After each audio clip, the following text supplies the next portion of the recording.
Inside?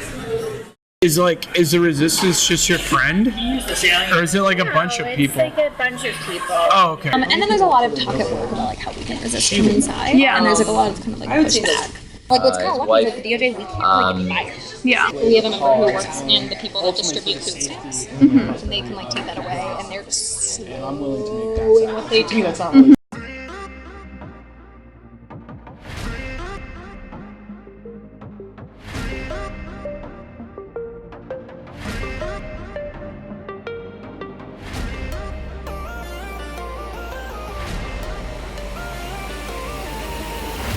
I'm gonna get James to appease here.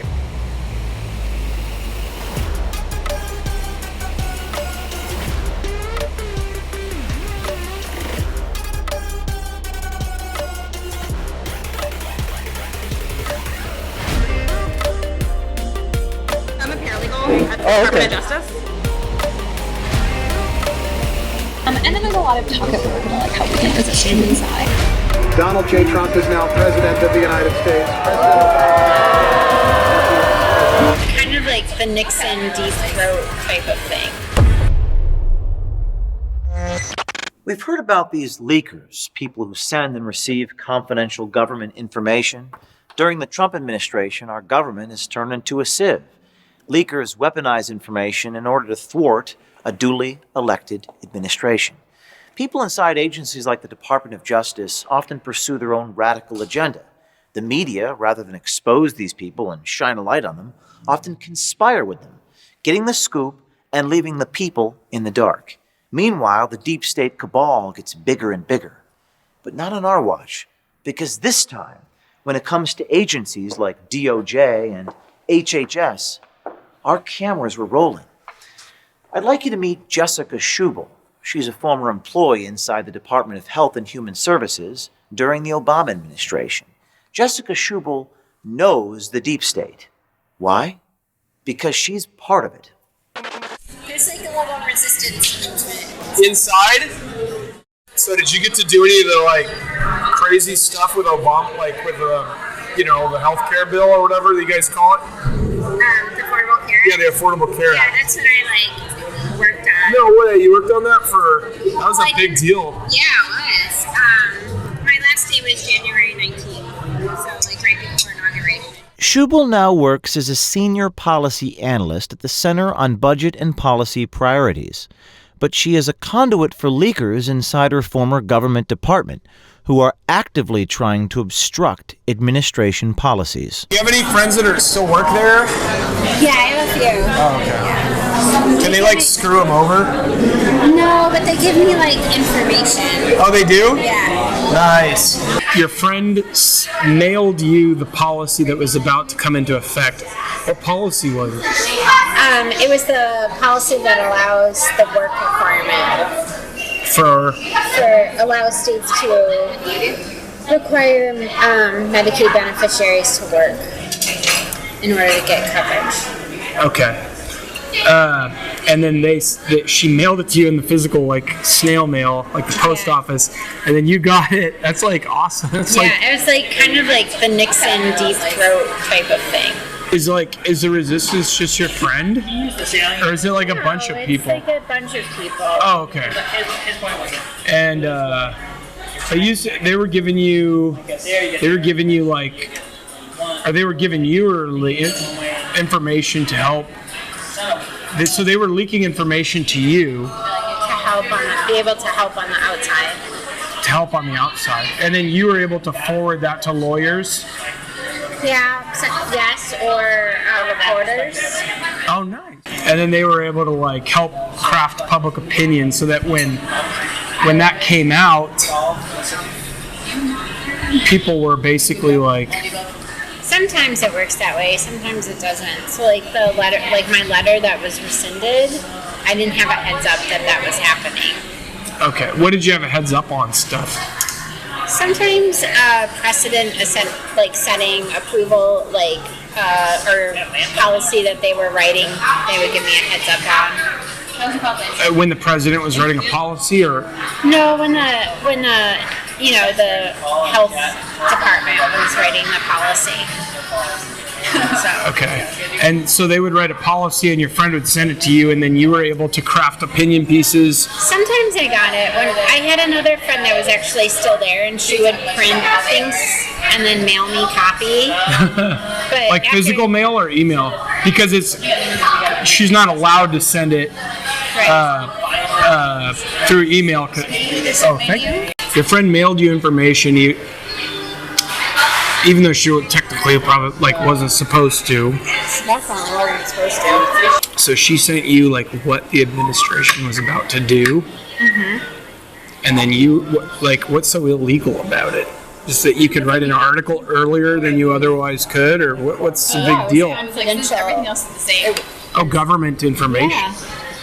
So your friend mailed you confidential government information that's illegal to mail. Right. And then you were able to write about that. Right.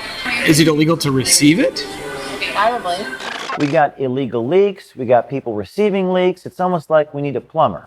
Instead, we have a lawyer. Steve, Jessica says she's breaking the law accepting this information. What say you? Well, she's probably protected by the First Amendment if she's on the receiving end of the information. So unless she's hacking or playing some kind of active role in stealing documents, that would be another story. Her source, on the other hand, is probably at the very least violating what the regulations call the basic obligations of public service.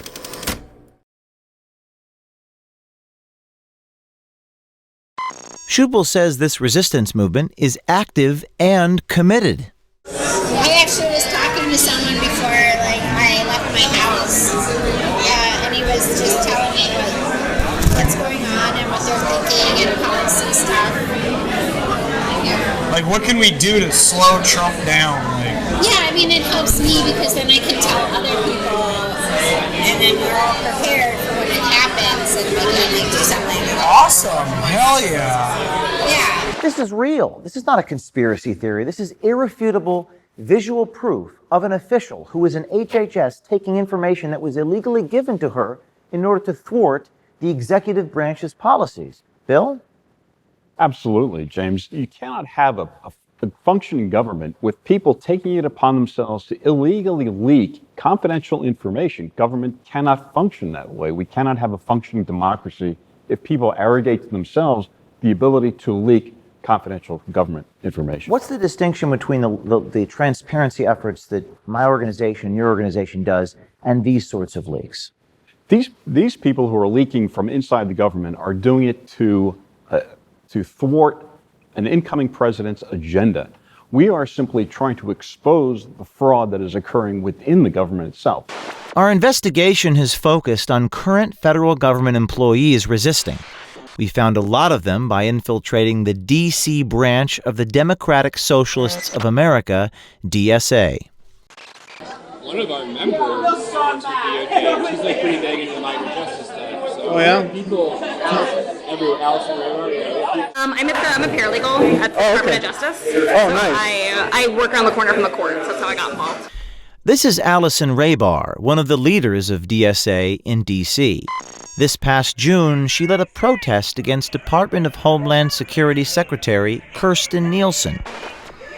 These kids will never be reunited with their parents because Kirstjen Nielsen's staff doesn't think it's necessary to make a plan. That was public information.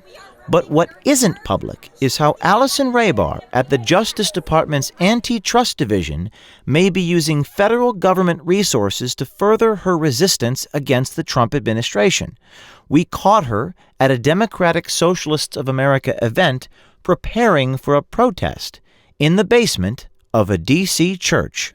So since a lot of your coworkers are more leftist, are they trying to do anything? Yeah, I wouldn't describe. I have a couple socialist coworkers who are they joined DSA. Yeah. Really? It's great. But most of them are just sort of regular liberals. Yeah. And a lot of them are lawyers, which is not the most radical group. Okay. But are they doing anything to fight against Trump? Yeah, a lot of us talk about it. So most of them are vaguely politically involved. So they might support candidates and do fundraisers, and some of them canvass. Okay. And then there's a lot of talk at work about how we can resist from inside. Yeah. And there's a lot of pushback. Resist from inside. Yeah. Hrabar confirms that her Justice Department coworkers resist from the inside, then boasts about how difficult it is for federal employees to be fired. Like, what's kind of lucky is that the DOJ, we can't really fire. Yeah. Her DSA colleague, Stuart Carafa, who works at the State Department, told us the same thing. I have nothing to lose. It's impossible to fire federal employees. I don't know. Allison brags that one of her colleagues who works at the Department of Agriculture resists by directly slowing down food stamp reform. We have a member who works in the people that distribute food stamps. And they can take that away, and they're just slowing what they do. Make it is on. What do you say? What would you say until I just submit a removal on the 30th day. Yeah. 30th, we're going to do it in 5. Sometimes they do it in 10. Yeah. And what does that do, though? It just means that they can start reading it, so it's very small. Mine is just honestly a company profits, but that means what they're doing means that people are going to be able to stay on food stamps. Which is interesting seeing the dialogue. Which is really important. In April, Hrabar led a protest on the home of a D.C. lobbyist. Jeremy Wiley is a lobbyist for Core Civic. Is everybody ready? Let's go. How they found Wiley's address was potentially felonious. So we looked it up and we found a different address for him, and it turns out they'd sold that house and moved in the last 6 months. So when we sent someone the secondary address, their license plate was outside, and it had a bumper sticker for a school their kid went to. Okay. I know that's very creepy, but it was very useful information. So we ran the license plate, and there was a car registered to Jeremy Wiley. So his car is parked outside a house that he does own as of very recently, and someone saw him through the window, which was also very helpful. Also, we're able to run license plates through We cannot do it officially. Running license plates, but not officially. It appears as though they're using government resources to target private citizens, Steve. Yeah, James, if that's the case, then we're looking at more violations of the Hatch Act, not just for use of federal time for political activity, but use of federal resources as well. In addition, I'd say it's once again a violation of basic obligations of federal service under a litany of regulations.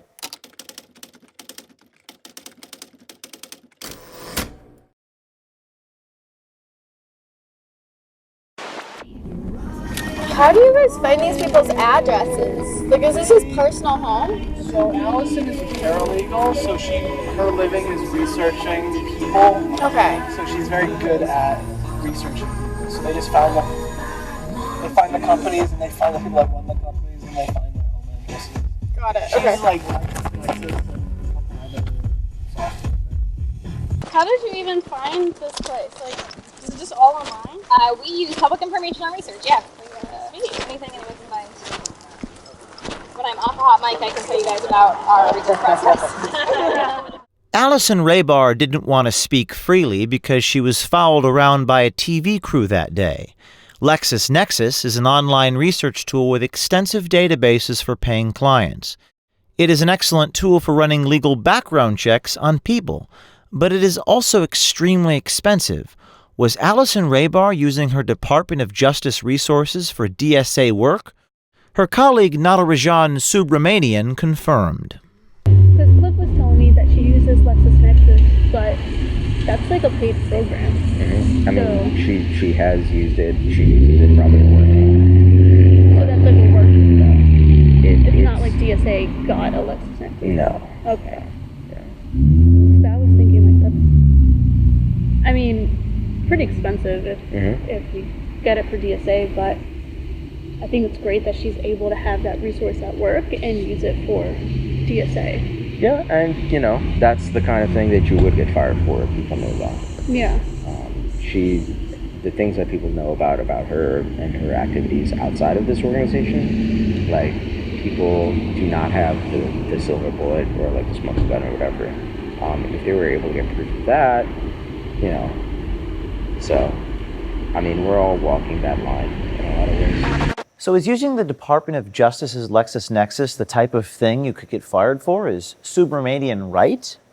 Not only can she be fired, she should be fired. And I'm going to make certain the Attorney General of the United States finds out about this so he can take appropriate action. This is outrageous.